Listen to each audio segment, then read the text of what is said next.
Hello, my name is Segun Abiri. So many of my colleagues, those who are practitioners of adult education and non-formal education in Nigeria and all over the world, kept asking me to tell them the classes or the levels expected for adult education students or learners. For everyone who have a center for adult education or adult education learning centers or community learning centers, or as the case may be, or whatever nomenclature you give yours, every adult education learners or every adult education center should have these three basic levels or these three basic classes. The first one you're expected to have is basic education, or otherwise known as adult basic education. What is adult basic education? This is the class comprised of stark illiterate, or those who didn't go to school, or those who were dropped out in their basic 1 year or basic 2 year or basic 3 years, or as the case may be, and they must be at least 18 years and above. These are the people that are expected to be in adult basic education. Then when you ask me what are the subject combination, the courses they're expected to learn in these classes, the first thing they must learn is English, followed by mathematics, and of course social studies, or in some cases maybe citizenship or government or civic education, but social studies is more paramount. So at that level, there's somebody who want to know what is the time period for them to learn and be certified, or be given, and be satisfied, or as the case may be. Now be certified or be satisfied. Yeah, actually depend on how many hours you run your classes in a week, how many hours you run your classes per day. If you run a class, say 4 hours a week, then you may want to run between like 6 to 9 months for them to be satisfied or certified. But if your classes run for about up to 10 hours or up to 16 hours, 15 hours or 12 hours, then you may do within 3 to 6 months or 4 to 6 months as the case may be. Just make sure that the curriculum given to you by the Federal Ministry of Education of Nigeria under whatever state government agency for mass education you belong to, you follow the curriculum and finish the curriculum before you certify them. Then the second category is what is called post-literacy class. The first category, don't forget, is adult basic class. The second category is adult post-literacy class. Or in that second category, it actually still depends on the number of learners or classes you have, number of students or beneficiaries do you have. If you have very huge number, you may divide them into post-literacy 1, post-literacy 2, and possibly post-literacy 3. So in the post-literacy classes, who are the people that are expected to be in the class?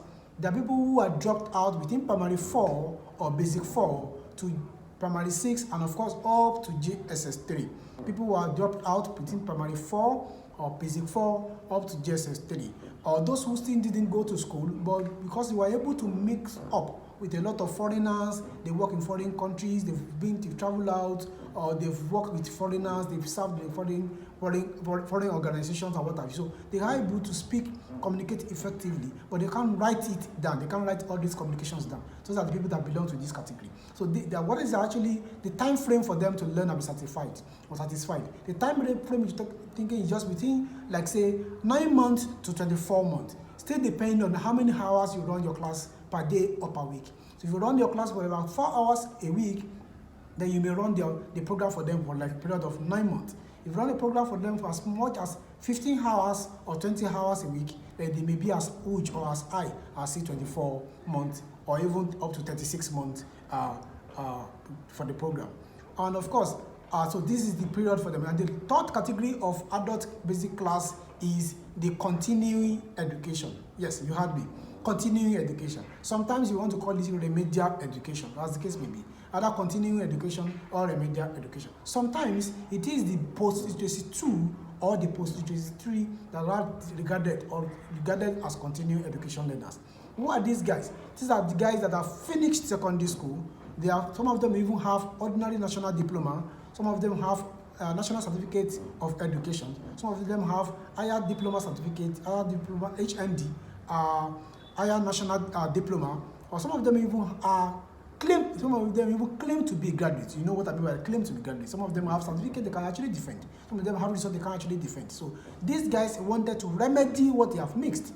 They have been to school, they finished secondary school, they have certificate, but they can't defend the certificate. So they've come to the adult education center to be able to learn, to get better, to be able to communicate effectively, mingle up with your colleagues, be bold in their communication, stand up in the midst of people, be effective in their communications classes, be effective with their colleagues, be able to write effectively, be able to speak effectively, be able to dot the I's, and of course whatever of their spelling and reading skills. So they want to be better in the reading, the writing, the spelling, and the speaking skills of their system. So those are the calibers of guys that you have to be included in your adult education, the continuing education and media classes. So my name is Segun Abiri. See you some other time. I will be giving you tips for every adult education facilitators or for every education practitioners on how you can successfully run your school, or how you can successfully run